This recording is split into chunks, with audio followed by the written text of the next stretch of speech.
नमस्कार दोस्तों, आप सभी कैसे हो। मैं अरविंद कुमार वैष्णव। आज हम बात करेंगे कि रीट के लिए या किसी भी कंपटीशन एग्जाम के लिए हिंदी की सबसे अच्छी किताब कौन सी होती है। वैसे बहुत सारे अच्छे अच्छे राइटरों की किताब आती हैं, लेकिन जो सबसे अच्छी किताब जो मुझे लगती है, क्योंकि मेरा साइंस बैकग्राउंड था, बहुत सारों को ये पता नहीं साथियों को कि मेरा साइंस बैकग्राउंड था। मैं 12th मैथमेटिक्स से पास किए मैंने और बीएससी मैथमेटिक्स की है मैंने। बीएससी है ना, 73% है मेरा एग्रीगेट बीएससी के अंदर। तो बीएससी का स्टूडेंट था। फिर मुझे हिंदी बहुत दिक्कत आई। मुझे समझ में नहीं हिंदी क्या हो रही, संधि क्या है, समास क्या है, उपसर्ग प्रत्यय कारक लिंग वचन ये क्या है, समझ में नहीं आया। रीट की तैयारी की तब भी समझ में आया। फिर मैंने कॉन्सेप्ट क्लियर किया। तो सबसे अच्छी किताब जो किताब है वो ये है नवीन हिंदी व्याकरण। तो पुराने वाली किताब कहते हैं ना आप, ये पुराने वाली किताब है नवीन हिंदी व्याकरण। कक्षा 9 से 12 चलती थी। ये 8 या 9 साल हो गए इस किताब को, तो मेरे पास थी ये। तो फिर इस किताब को मैंने पढ़ा, फिर इससे मैंने शॉर्ट नोट्स बनाई इस किताब से। फिर नई वाली किताब मैंने आपको बताई थी, वो वाली पुरानी वाली ये किताब और नई वाली किताब। और फिर मैंने 2-3 कोचिंगों के नोट्स इकट्ठे किए। फिर मैंने देखा कि नोट्स में कमी क्या है, तो उन नोट्स की कमी मुझे पता लग गई कि ये कोचिंग वाली ये चीज़ नहीं करवा रही, जबकि ये एग्जाम में पूछी जाती है। फिर मैंने पुराने ओल्ड पेपर सोल्व किए, लगभग 15 साल तक के क्वेश्चन मैंने सोल्व किए थे। एसआई हो, एसआई, पटवार, रीट, ग्राम सेवक, आरएस, आईएएस तक के, मेंस तक के भी क्वेश्चन मैंने उसमें किए और उनका मैंने एक शॉर्ट नोट्स बनाए। और वही नोट्स मैंने यूट्यूब पे भी करवा रखे हैं।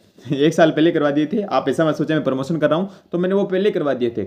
इसलिए रीट में हिंदी मेरे अच्छे नंबर आए। तो मेरा हिंदी में क्या स्कोर रहा मैं बताऊंगा आपको कि ये किताब कितनी लाभदायक है। समझिए, रीट हिंदी के अंदर, रीट के अंदर लेवल फर्स्ट के अंदर हिंदी में मेरे 30 में से 30 नंबर पूरे आए। 30 में से 30, जबकि मेरा साइंस बैकग्राउंड है। अगर मैं 30 में 30 ला सकता हूँ तो आप क्यों नहीं, आप भी ला सकते हो। सबसे अच्छी किताब ये है। अगर आपको किताब नहीं मिले कोई समस्या नहीं, आपको हिंदी में कोई भी दिक्कत हो आप कमेंट कर देना, मैं वो टॉपिक आपको करवा दूंगा पूरा।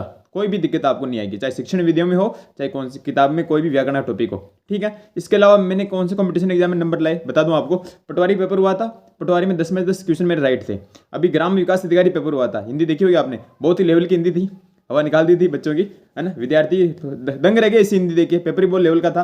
तो ग्राम विकास अधिकारी मेरे हिंदी में 10 में से 9 क्वेश्चन सही थे। 9 क्वेश्चन उसमें सही थे, एक गलत हो गया था, वरना 9 क्वेश्चन उसमें सही है। ठीक है। और सब इंस्पेक्टर राजस्थान एसआई का एग्जाम मैंने नहीं दिया था। क्यों? क्योंकि रीट का एग्जाम था 26 सितंबर को, जबकि एसआई का एग्जाम था 15 सितंबर को। तो मैंने एक ही लक्ष्य रखा था, इसलिए मैंने एसआई का एग्जाम नहीं दिया। जबकि मेरे साथियों ने दिया था एसआई एग्जाम, मेरा एक दोस्त था, अब उसका इंटरव्यू में डाल रखा है और भी डालूंगा। तो उसने दिया था, उसके 85 क्वेश्चन सही है, 85% उसके सही हुए थे, 15% गलत हो गए थे, तो 5 कट गए, तो 80% उसके सही हुए। उसकी भी हिंदी मैंने थोड़ी बहुत हेल्प की थी, है ना। उसने कही ये बात, आप देख लेना चाहो तो मतलब हिंदी के लिए सबसे बेस्ट बुक यही रहेगी। और मैं क्यों इतनी बार बार कहता हूँ हिंदी का, मैं तो समझे क्योंकि हिंदी एसआई में 200 नंबर की आती। रीट में हिंदी का बहुत ही महत्व है। किसी भी एग्जाम में हिंदी में आप पूरे में से पूरे नंबर ला सकते हो, लेकिन आपका कॉन्सेप्ट क्लियर होना चाहिए। सबसे बड़ी बात, कॉन्सेप्ट क्लियर होना चाहिए। रटना कुछ भी नहीं है, हर एक चीज समझ में आनी चाहिए। चीज हो क्या रही समझ लोगे, मैटर कितना ही पढ़ लो, लेकिन याद नहीं क्या मतलब। आपको किसी भी टीचर ने पढ़ाया, समझ में आपका आ गया, लेकिन आप याद नहीं क्या मतलब। याद कैसे होना चाहिए? जब आपका कॉन्सेप्ट क्लियर होना चाहिए कि यण संधि का नियम क्या होता है, अधिक क्या होता है, कारक कितने होते हैं, कारक में ये कब आएगा, लिंग क्या होते हैं, वचन क्या होता है, संधि, समास, उपसर्ग, प्रत्यय, सब चीज आपके दिमाग में क्लियर होनी चाहिए। काल क्या है, काल कितने प्रकार के होते हैं, सर्वनाम कितने होते हैं, संधि कितनी होती है, समास कितने होते हैं। इसलिए सबसे बेस्ट बुक ये है। ये नहीं मिले तो मैंने ऑनलाइन करवा रखी हिंदी पूरी, नोट्स के हिसाब से मैंने करवा रखी है। पहले लिख दिए थे मैंने, फिर समझाया था उनको। पुराने समय में करवाई थी 1 साल पहले, तब लाइट वेट थोड़ी समझा थी, इसलिए थोड़ा डार्क आपको लग सकता है, लेकिन मैटर बिल्कुल सही है। और भी अगर आपको लगे नहीं सर ये समझ में नहीं आ रहा, आप वापस करवाइए, तो वापस मैं आपको करवा दूंगा। अगर आप मेरे पे विश्वास करोगे, मेरे से जुड़े रहोगे, तो मैं आपकी हेल्प करने की कोशिश पूरी करूंगा। ठीक है, धन्यवाद।